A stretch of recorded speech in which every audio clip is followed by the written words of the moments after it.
Lively is a narcissistic liar, bully, brat. That's the truth, in my opinion. And now we know that she harassed Justin Baldoni, too. She threatened him that her dragons, Ryan Reynolds and Taylor Swift, she was the mother of dragons, she said, were there to be her enforcers. Claim that appears to have cost her relationship with Taylor, who now reportedly won't. Blake Lively has built her job by smiling a lot and wearing fancy dresses, making people think that's enough to be important. But when Megyn Kelly talks about her, Blake's act falls apart. Lively thinks her Instagram posts are like big, smart ideas, but Kelly picks them apart easily. The shiny Hollywood image fades, showing a star who thinks people clapping means she's super smart. Kelly doesn't just make fun of Lively. She totally wrecks the idea that Blake has anything deep to offer. Now, but she did FAFO. Like, she thought she could blame all of her negative press on him. He's a weakling. She's Blake Lively with Ryan Reynolds, her dragon. And she decided, I can't take 1 month worth of negative press, which she got, generated, she says, by him. He says, by you and your badness. And she's so thin-skinned, look what happens to poor Jay Cal even on this show. People get picked on when they're in the public. Blake Lively always seems so charming and pretty, like she's perfect without trying. Hollywood loves it, magazines love it, and fans believe she's just naturally awesome. But Megyn Kelly doesn't follow Hollywood's game. She tears down Blake's perfect image, showing that Lively isn't a super smart woman, but more like a fancy doll who says what she's told. The roast breaks that shiny surface, showing how little is really there. Great update for you in the Blake Lively-Justin Baldoni legal battle. This is a case in which Blake Lively accuses her co-star from the movie It Ends With Us, Justin Baldoni, who is also the creator of this movie. He's the one who optioned the book and had the idea for it to begin with, of sexual harassment and disparagement.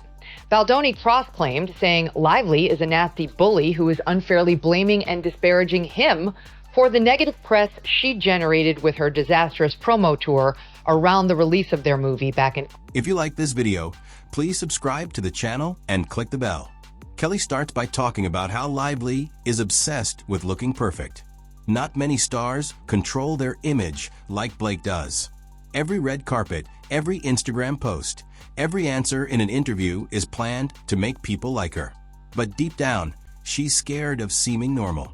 Kelly makes fun of this, saying a woman who posts perfect birthday messages isn't really doing anything important for the world. For Lively, even acting real is practiced. She wanted the emails between me and my team. She wanted the briefs, or the packets. Hell no. The drafts of the packet. My team, our discussions about how it went. Absolutely not. The nerve of this woman to think that I would ever turn that over or allow my team to turn it over. It just shows you the hubris that comes from being like this Hollywood star. Like, you know what? You're up against it now, sweetheart, because The roast dives into her acting job, which Kelly treats like it's no big deal, like a mall ad. For years, people have tried to say Lively is a great actress who's not appreciated enough. But Kelly says the truth. If your biggest role is in Gossip Girl, maybe you're not as amazing as you think. Lively's movies sound like they wanted to be huge hits, but ended up forgotten. Still, she acts like she's a huge star, as if marrying Ryan Reynolds makes her work seem better. Justin Baldoni in this lawsuit with Blake Lively, because I think she's horrible and she's made up this whole thing. She tried to steal his movie. But he is the most overly feminized man I've had to endure in recent history. Everything he says is self-flagellating over the fact that he's a man. But he's, to me, is sort of the embodiment of what happens when you totally emasculate a man. And then she continued. She took that stiletto and stuck it in his heart when he was down there, self-flagellating, being so sorry for anything having to do with his... Megyn Kelly has fun talking about Lively's marriage. Blake's whole image is tied to her husband, and a lot of why people like her is because she's part of a famous couple. Kelly makes fun of how Blake is called independent, but her best moments are in interviews with her husband, staged photos, or talking about his fame. In Kelly's roast, Lively isn't really an actress. She's just someone's wife. We were among those targeted by Blake Lively. Yes, she actually tried to get the confidential and proprietary materials my team and I used for any and all stories about her. Because Blake Lively was unable to fathom that yours truly had developed a genuine revulsion toward her on my own, she posited that I must have been ensnared in Baldoni's alleged ongoing smear campaign against her. The roast also points out Blake's fake support for important causes. Lively tries to help with big issues, adding her name to things and saying thoughtful stuff about the world. But Kelly makes fun of how shallow it is, saying Blake's words sound like they came straight from a charity's website. It's just acting like she cares, but it's safe and never risky. For Kelly, it's the kind of thing stars do to look good without working hard. The roast also laughs at how Lively tries to seem normal. She acts like she's a fun, regular person who eats junk food, skips makeup, and jokes about herself online. Kelly says this is all a big plan to seem likable. Nothing's more fake than a rich actress pretending to be flawed so people think she's like them. Kelly shows the truth. Lively's as normal as a super expensive purse, but she sells the lie with a big smile. Insulting, Phil, like to suggest that I would, first of all, I don't need money from Justin Baldoni, okay? Let's just be clear. I don't need his money. I don't think he has it to spare, and I don't need his money. And it's an insult to me. It's an insult to Baldoni. It's an insult to Brian Friedman. It's an insult to Candace. It's an insult to Perez Hilton. Like all these people, I don't know Perez in his, situation, but I firmly believe Candace would never take money from somebody to do her reporting. I would never take money from somebody to do my reporting. And this is her trying to smear, to use her word, the reporters who are out there who aren't in love with her. Kelly also talks about Lively's love for fashion. Blake has made herself known as a style star, always praised for her red carpet outfits and cool taste. But Kelly says it's silly to think wearing nice clothes makes you special. It just means you got dressed. Lively gets treated like she's solving big problems when she's just wearing outfits a stylist picked. The roast compares her fashion fame to a teen's Pinterest board that gets forgotten. The jokes hit hard when Kelly talks about Blake's interviews. Lively has a way of talking a lot, saying nice things that sound good but don't mean anything. Her interviews are full of safe stories and practiced funny moments that seem charming but aren't deep. Kelly calls this cotton candy talk, sweet, fluffy, but empty.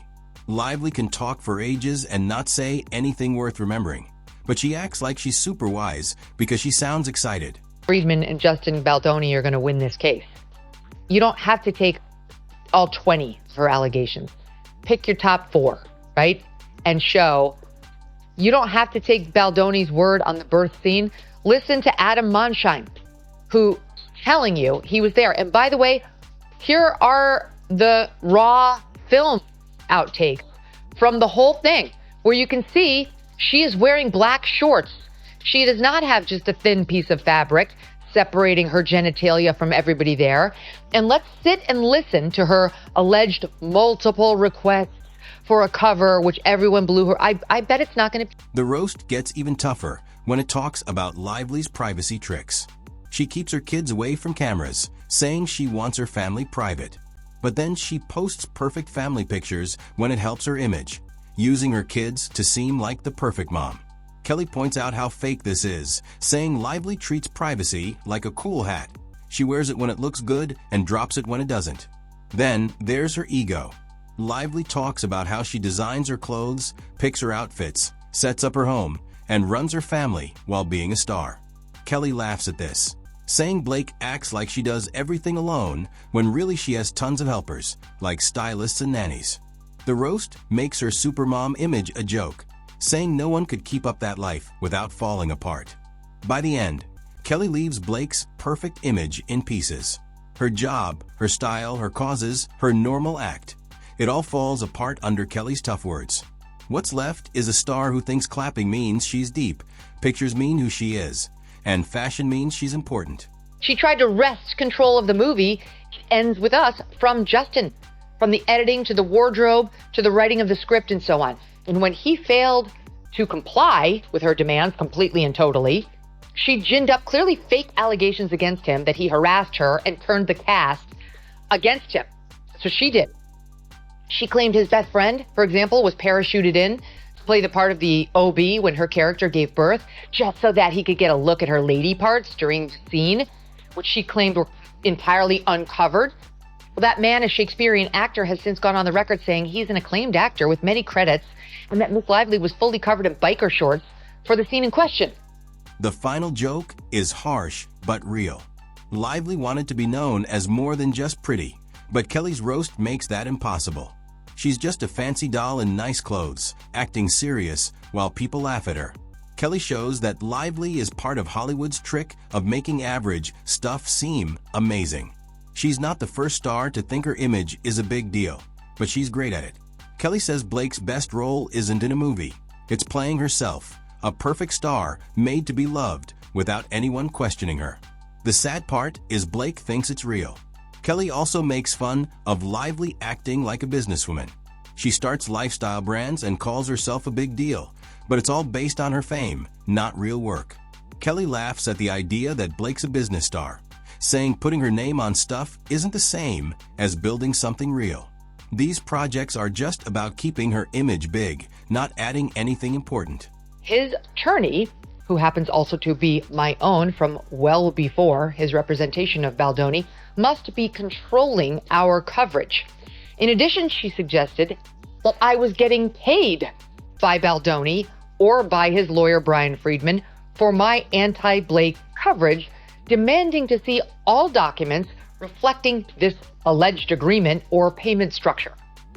This is how the roast gets sharper when Kelly talks about Lively's fake humbleness. Blake acts surprised when people say she's pretty or talented, like she doesn't know. Kelly says this is just a trick. No one believes Lively, who's been famous forever, doesn't know she's a star. It's a way to stay in the spotlight while acting like she doesn't want it.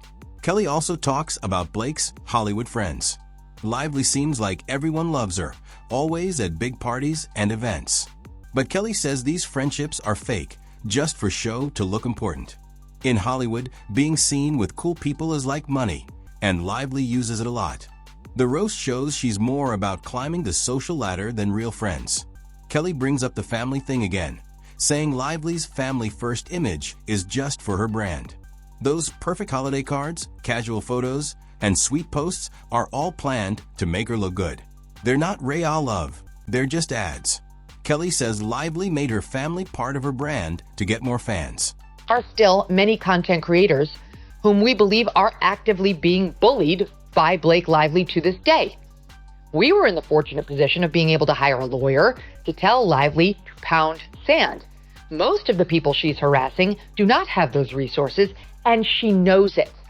She's targeting them because she knows she can. She's richer, better connected, with high-powered lawyers who have nothing but time and billable hours on their hands, thanks to Ryan Reynolds' booze and acting fortunes. These two Hollywood mega millionaires think nothing of harassing powerless people on social media who have the temerity to write or speak negatively about. The roast digs into how Lively still leans on Gossip Girl, a show that ended ages ago but keeps her famous. Kelly laughs that Blake holds onto her teen drama fame while acting like she's a big Hollywood star now.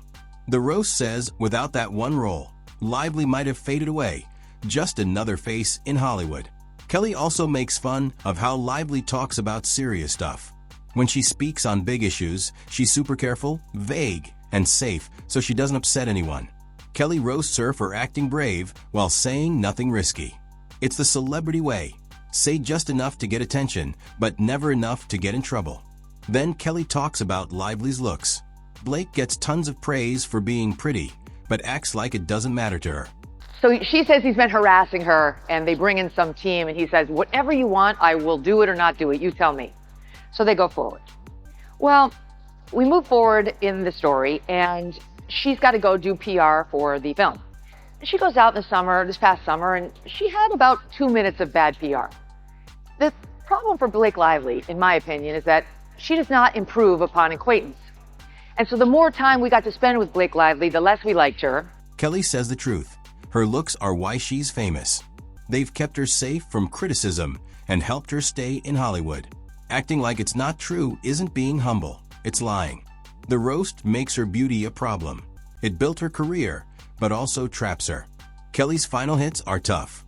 She says Lively is scared of being normal, building a life of perfect moments to hide that she's not super talented or deep. The roast says she's not really an actress, a businesswoman, or an activist. She's just a shiny brand pretending to be a person. The big final joke is that Lively wanted to be known as someone deep, someone who could rise above Hollywood's glitz and be remembered for more than looks. But Kelly's roast makes that dream impossible. What's left isn't a deep woman, but a fake, polished image. In the end, she'll be remembered not for art, smarts, or realness, but as a perfect photo, a caption pretending to be wise, and a fancy doll trying way too hard to seem special.